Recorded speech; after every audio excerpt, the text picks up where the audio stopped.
বাড়িতে বান্ধা নিয়েছে আমার বেরিয়া। মুক্তিযুদ্ধের বিভীষিকা শুধু স্মৃতিতে নয়, তার শরীরেও বহন করে চলেছিলেন তিনি। স্বাধীনতার ৫৫ বছর পর অবশেষে শেষ হলো সেই দীর্ঘ অপেক্ষা। পাকিস্তানি বাহিনীর ছোড়া একটি গুলি, যা এতদিন ধরে ছিল তার পেটের ভেতর, সফল অস্ত্রোপচারের মাধ্যমে বের করে এনেছেন চিকিৎসকরা। নেত্রকোনার দুর্গাপুর উপজেলার বিরিশিরি ইউনিয়নের হরিয়াউন্দ গ্রামের বাসিন্দা ৭৫ বছর বয়সী মন্নাস আলী ১৯৭১ সালে মহান মুক্তিযুদ্ধ চলাকালে পাকিস্তানি সেনাদের হামলা থেকে প্রাণ বাঁচাতে দৌড়ে পালানোর সময় তার পেটে গুলিবিদ্ধ হয়। কিন্তু চরম দারিদ্র্যের কারণে সেই গুলি আর কখনো অপসারণ করা সম্ভব হয়নি। গত শনিবার প্রায় ৩০ মিনিটের সফল অস্ত্রোপচারে গুলিটি অপসারণ করা হয়।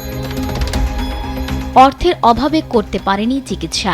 সরকার যেন মন্নাস আলীর বিষয়টির দিকে সুদৃষ্টি দেন, এমনটাই চান পরিবারের লোকজন।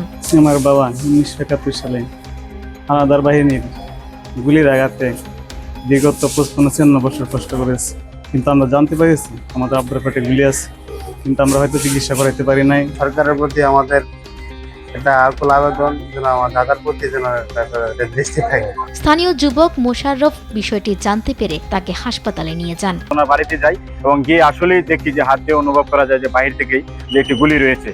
ওনাকে পরবর্তী অপারেশন বা ট্রিটমেন্ট নেওয়ার জন্য আমরা উপজেলা স্বাস্থ্য কমপ্লেক্সে নিয়ে আসি এবং উপজেলা স্বাস্থ্য কমপ্লেক্সে এনে আমরা পুরোপুরি নিশ্চিত হই যে এখানে ৭১ সালের মহান সংগ্রামের সময় একটি বুলেট ওনার শরীরে রয়েছে। মুক্তিযুদ্ধের সেই সময়ের ভয়াবহ ঘটনা স্মৃতিচারণ করলেন মন্নাস আলী। প্রথম আমরা বান্ধিয়া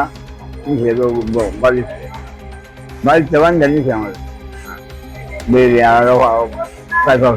বান্ধে দড়ি লাগাই কিন্তু আমরা ফাঁকা দিই কাগজ করে ও কাগজে বুঝে দিই হয়ে যাবে একটা করে বলে দিই অথচ আমরা বের করে যে চলছি সবটা আসলে আমরা তো দেখছি না। আমরা জীবন বাঁচা না গেছে এই বাদ বাকি বস্তা দৌড়িয়া এনটোকে খেলাকে আনতে পারলে আমরা চলছি দিয়ে দিয়েছে তিনজন মানুষ আমার মতো বসে এই তিনজন মানুষ মারা গেছে। আমি বাজার কারণ রয়েছে বাবাটা বাইরে বাইরে গেছে এটাই আছে।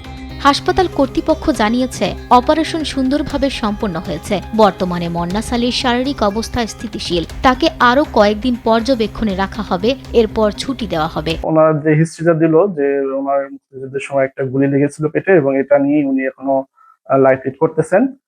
তো আমি শারীরিকভাবে পরীক্ষা নিরীক্ষা করে আমারও মনে হলো যে একটা গুলি আছে। তারপর আমরা আসলে শিওর হওয়ার জন্য একটা এক্সরে করি। এক্সরেতে দেখা যায় যে হ্যাঁ ওনার একটা গুলি তার পেটে এখনো আছে। তারপরেও আমরা একটা সিদ্ধান্ত নিই যে যেহেতু গুলিটা নিরাপদ জায়গায় আছে, মানে হাড়ের সঙ্গে লাগা নেই বা বড় কোনো অঙ্গের মধ্যেও যায় নাই, মাংসের মধ্যে আছে, তখন আমরা সিদ্ধান্ত নিই যে এটা আমরা গুলিটা বের করব। তখন আনুষঙ্গিক কিছু পরীক্ষা নিরীক্ষা করা হয় ওটি রিলেটেড। পরীক্ষা রিপোর্ট ভালো থাকার পরে আমরা সিদ্ধান্ত নিই যে আমরা অপারেশন করব। সেই প্রেক্ষিতে গতকাল আমরা এটা অপারেশন করি এবং অপারেশনের সময় খুব সুন্দরভাবেই আমরা গুলিটাকে নিয়ে আসি এবং গুলি কিন্তু একটা স্যাক বা থলি বা ক্যাপসুল ওই রকম একটা থলির মধ্যে ছিল। ওই থলিটাকেও আমরা নিয়ে আসি। এখন একটু ইনফেকশন হয়ে গেছিল, পুজের মতো পাইছিলাম, এই জন্য আমরা প্রাথমিকভাবে সেলাই না দিয়ে আমরা ড্রেসিং করতেছি। আশা করা যায় ৩-৪ দিন ড্রেসিং এর পরে আমরা সেলাই দিয়ে রোগীকে ৭ দিনের মধ্যে বাসায় পাঠিয়ে দিতে পারবো এবং পরবর্তীতে আশা করি কোনো ধরনের শারীরিক সমস্যা হবে না।